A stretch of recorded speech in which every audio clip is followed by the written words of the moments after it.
How you guys doing today? You know who I am. My name is Avery. In case you don't know who I am, I'm here today to let's go over a little bit about kitchen safety. With everything going on in our new normal, everybody's practicing social distance. You see me with my mask here off a little bit because I want you to hear me. But make sure that you guys are keeping your social distance when you're out and about, when you're in the grocery store trying to buy your equipment that you need for cooking with, and your appliances, and your food. Keep that 6 feet distance. Wear the mask. I know you don't like it, but put that mask on. Cover your nose with your mask. Cover your chin down below, and this will help keep you safe and keep those around you safe as well. But for our purposes today, I'm going to have you here today to learn a little bit about kitchen safety in case you guys forgot, or maybe some of you guys may need to learn a little bit extra about it. I know most of us are staying at home, practicing our social distancing, only going out when we need to get something. So that means you're going to be at home cooking more. So let's not forget to be safe while we're in the kitchen.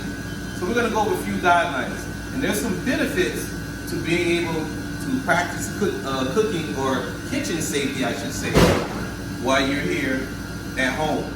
Me, I'm here at LAC's kitchen. You guys notice it, right? In the background there. So the few benefits are: one, you can prevent from having injuries that we don't want.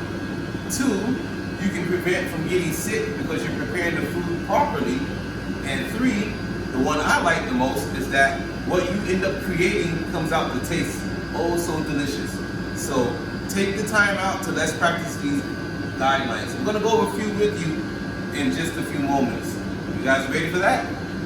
Okay, here we go. So we're back again, and I'm going to begin to start sharing with you some tips that you should practice while you're here in the kitchen, using the kitchen, and preparing your meals and your dishes, and keeping safe while we're doing it. Don't forget, you want to keep safe.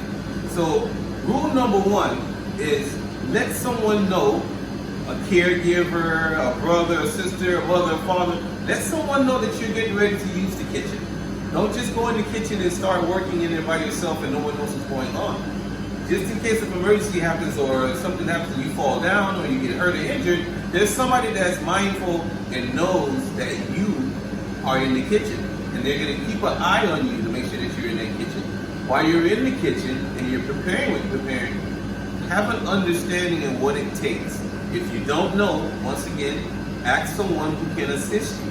I would recommend going into the kitchen with someone that can help you, or someone that's nearby that can teach you what you need to do and don't need to do. The second thing I would tell you to do, and you guys know this rule, I'm always giving you this rule, is always wash your hands. So you're going to want to come over to the sink. You have soap available for you, dishwashing liquid soap, or a bar soap. And you're going to want to wash your hands. I'm going to take my jewelry off as well, so that doesn't get into the way while I'm working. So I'll take off my jewelry, and I'm going to wash my hands. And remember, the rule of thumb when washing your hands: soap in your hands, water on, and we're going to count to 20 or sing. You can sing a lullaby or a fairy tale, but you just count 1, 2, 3, 4, 5, alternating your hands, 8, 9, 10. If you have nails in between your nails, 13, 14, 15, 16, 17, 18, 19, 20. And then we're going to rinse those off. Okay? So don't forget to wash your hands before you start. Any germs that you may have had in your hands, we don't want to transfer that to the food or the equipment that you're going to use. Another important step or rule that you want to follow and tip is clean the kitchen as you go. So while you're cooking and cleaning, you're going to create a mess here and there, and you're going to get something dirty. You want to make sure that you go ahead and take the time out in between, and you want to clean those spots as you go. Clean off those kitchen cabinets if you get something on it, the equipment that you're using, the bowls, the dishes. Clean them as you go in between your steps. This will also help and aid in preventing accidents if you clean up as you go along. Also, guys, you don't want to lick or eat anything that's raw, with the exceptions of fruits and vegetables. And when it comes to fruits and vegetables, you want to rinse those off. Rinse those off with cool, cold water if you want, just to get the residual stuff off the outside of it. Now it's ready for you to eat. but you don't want to eat it outside of that. And remember, the raw stuff, such as cookie dough, cake, I know we've done that in the past. Grandma cooks a nice cake, she's got the batter, you want to be the first one to lick the bowl.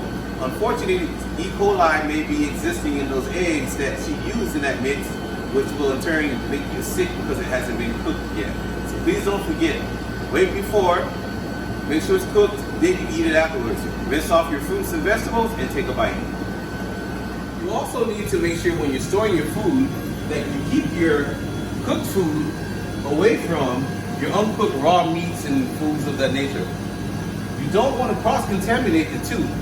Make sure that your cooked food is kept separate from your raw meats.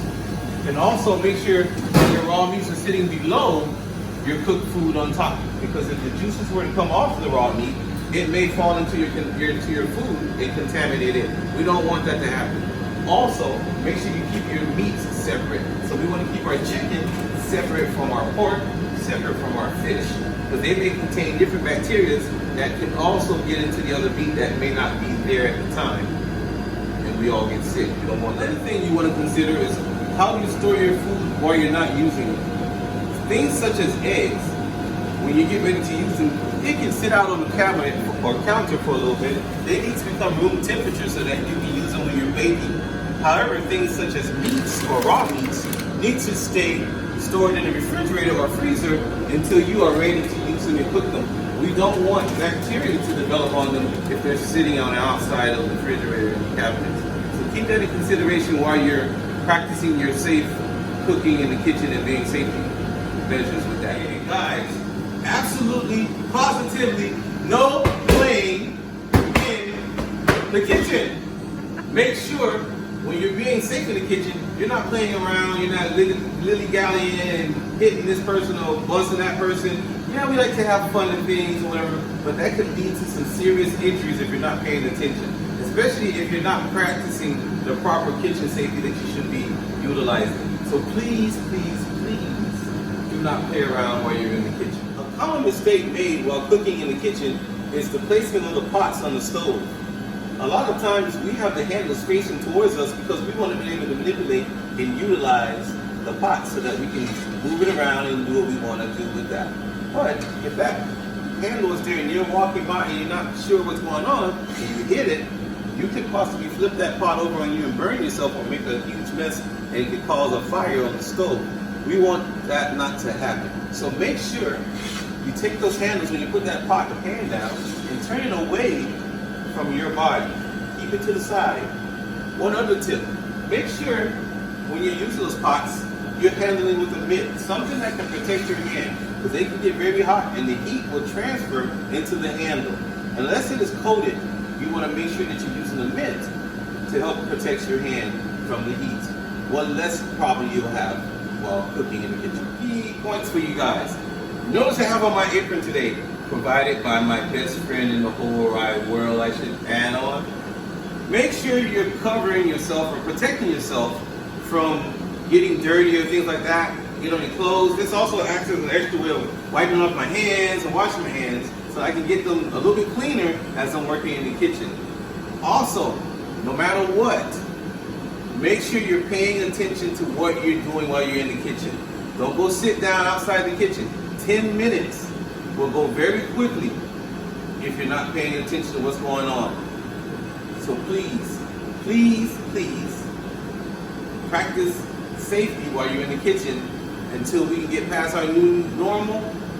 We still want you to practice it afterwards as well.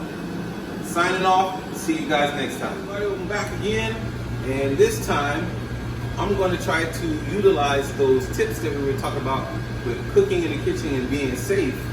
I'm going to try to utilize those tips, and I'm going to demonstrate the best tool I can by making a batch of pancakes. Now guys, pay attention. See if I did something right or if I did something wrong. And it's up to you to point it out if I did something wrong so that you don't create the same mistake I'm about to create if I do create one. I hope I don't. So that's my speed for that. So we're going to get ready to get going.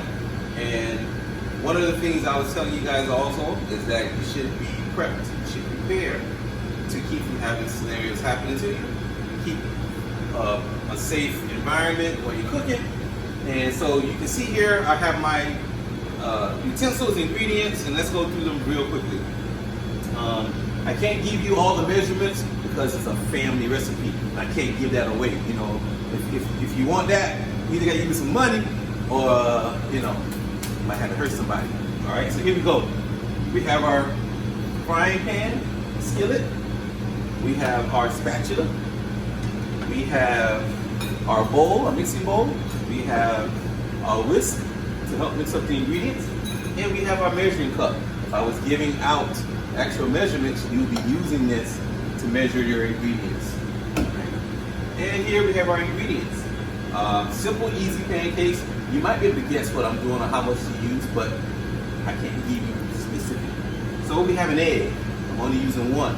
You can use two, but I'm only going to use one. Notice that I have the egg sitting out on the counter because it's one of those foods that you can put out and it won't go bad or spoil. Okay. I have all-purpose flour. I have in this container some powdered milk. I have some vegetable oil. I have baking powder. I have some vanilla extract. Yeah, see, that's a little secret I gave y'all, but that's okay. You can't have that one. And we got our sugar. Okay. So step one, once again, we're gonna make sure I go to the sink and take off my jewelry. See, I almost forgot. Then I'm gonna wash our hands. Okay. Soap and water. Set it on. Water and soap. Not just soap, guys. Not just water, water and soap. Alright? And we're gonna 20 seconds. I'm on second number 5 in my head. That's a little 5 there. That's 10 seconds. 15 and 20. Now we're gonna rinse off. Alright, 20 seconds. Okay, now next we're gonna go ahead and start to combine our ingredients. So, first ingredient I'm going to start with, I'm going to do all the dry ingredients first. That means ingredients that aren't moist or they're not wet, like water, okay? We're going to use all the dry ones. So, first I'm going to start with our flour.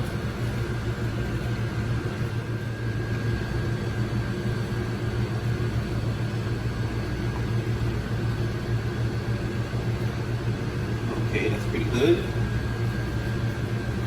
Now, if you're making more for your family, you would use a little bit more flour. Next, we're going to use some of our baking powder. Not a lot of that. I recommend you using a spoon to measure it off. Me, I'm kind of used to using it, so.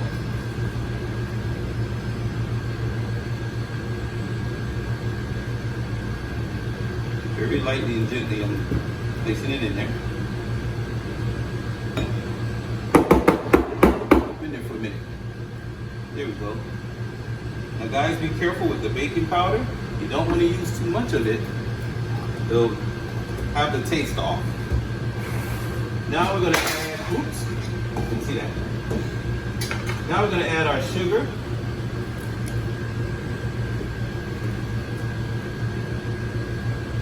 Don't need a lot of this, just enough to help with the browning of the pancakes. And it's gonna assist with giving a little flavor when we add another ingredient. Okay, so we have those dry ingredients, and last but not least, we're gonna put in some powdered milk. All right, some people would prefer to use real milk or liquid milk, but I like putting the powdered milk in and incorporating it inside the mixture. And you mix that up. Stir that up in there. You want to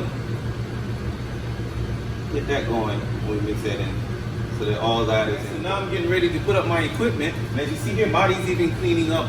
Remember that rule we talked about, clean up as you go? So Marty's helping me with keeping clean, and I'm putting up the ingredients that I no longer need so that we can keep the area here clean as well. So now that we've cleared up the counter of stuff that we don't need anymore, and we've had our dishes cleaned up on the side, they see they're nice and sparkly and clean. Now we're going to go ahead and add in our wet ingredients or our liquid ingredients, all right? So first we're going to start with some water, all right? The water we're going to use to help hydrate the powdered milk that we put inside. But a little bit at a time, don't add too much. Mix it around a little bit. See that dryness? So we got to be careful with that. We want to incorporate the mixture in the water so that we can get everything mixed.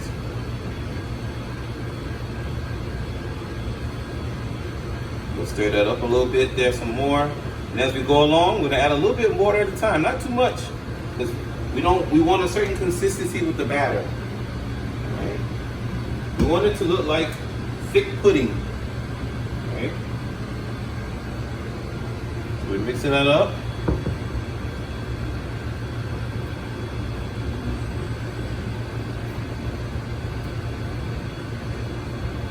Getting that going around and around and around we go. And add a little bit more. I'm almost there. Almost there. That actually would be good for waffles. A little bit more milk. I mean water, I'm sorry. Now guys, if you didn't use the powdered milk, you could use buttermilk or you could use canned milk to put in there instead, and they will work just as well. I just like using powdered milk. Okay, we're getting there. All right, we're not going to add too much more because we have to add some more liquid here. So after we add that, we're going to add in a little bit of vanilla extract, not a lot. This helps add some flavor. One of my secret ingredients. See, don't tell everybody about that one. Some of you guys out there like, oh, I already knew that. That's okay. But you're not going to get the measurements that I use, so.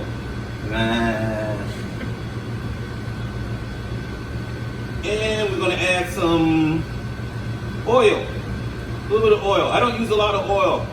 I only use a little bit. In this one, you could use olive oil if you want. But I use a little bit of either canola or vegetable oil. Works just as fine. And this is to help the pancake to cook. So we're not going to add a whole lot in there, because we may need to use some also in the bottom of the frying pan to help keep it from sticking and browning. And we mix that up. And now you see why we didn't add much more water, because we're getting the consistency that we want. Okay?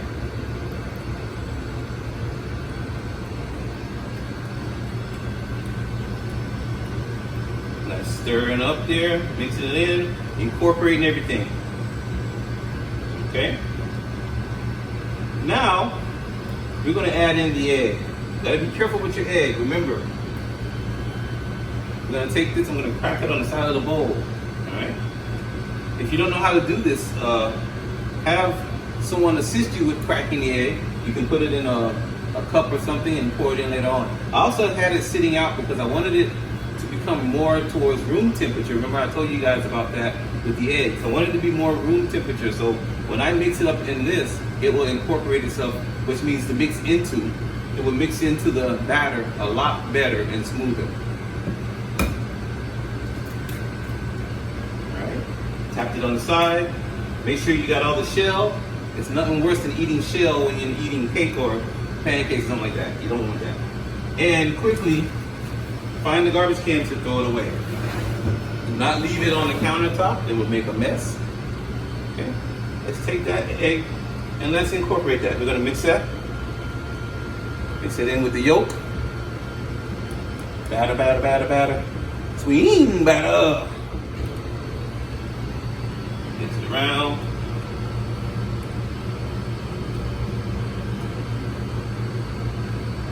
Alright, and that's pretty much our batter that we're going to use to make our pancakes.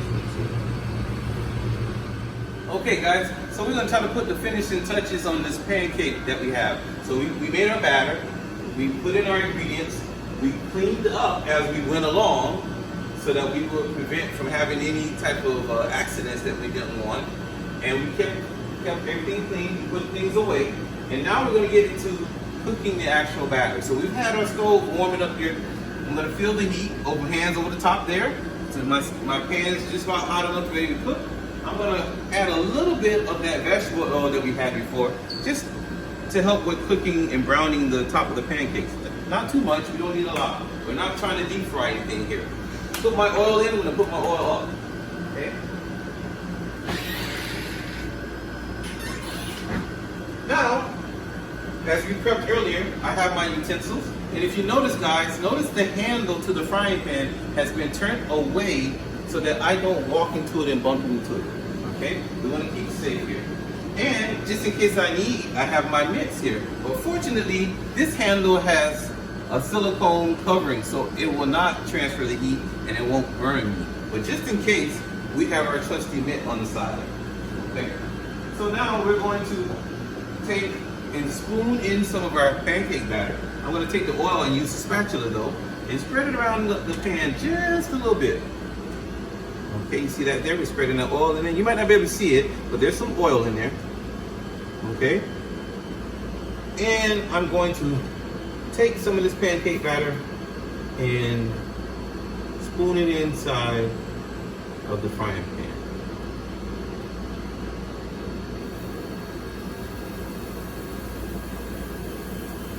Allowing it to spread out on its own. Okay. Now at this point, we haven't determined what temperature we need our pan to be at because it's warming itself up. As time goes by and you're cooking, you'll notice it'll either cook too slow or it'll cook a little faster than what you want, it'll brown faster. That's when you know you need to maybe turn down the temperature of the frying pan. Okay. So right now what we're doing is we're cooking our batter, and there's some telltale signs to let you know when you want to flip it. As you notice, there's bubbles forming at the top of that batter. That's the pancake cooking. As that begins to fill up with those bubbles, it will alert me and let me know that, hey, I need to be flipped. So we got a couple more bubbles that we want to see pop up on there. See the edges are beginning to bubble up a lot. We get a lot of bubbles here in the middle. Okay, and I think it's about time for us to flip that. So we're gonna come underneath here, and we're gonna flip it over. Voila, look at that, ha-ha. And we're gonna give that a few seconds on that side. And we're gonna take that pancake, transfer it out, and see, it is done. Both sides have been cooked. It is not overcooked. That's that brown color we want. All right? So thank you for joining us today, guys. If you have any questions on our pancake batter, call up to the park later on, and maybe you can bribe me to give you the full recipe. This is Avery, and thanks for being here. Let's give a shout out to Evelyn for filming it for me, and she was my right-hand man on this. Talk to you guys later. Love you. Peace out.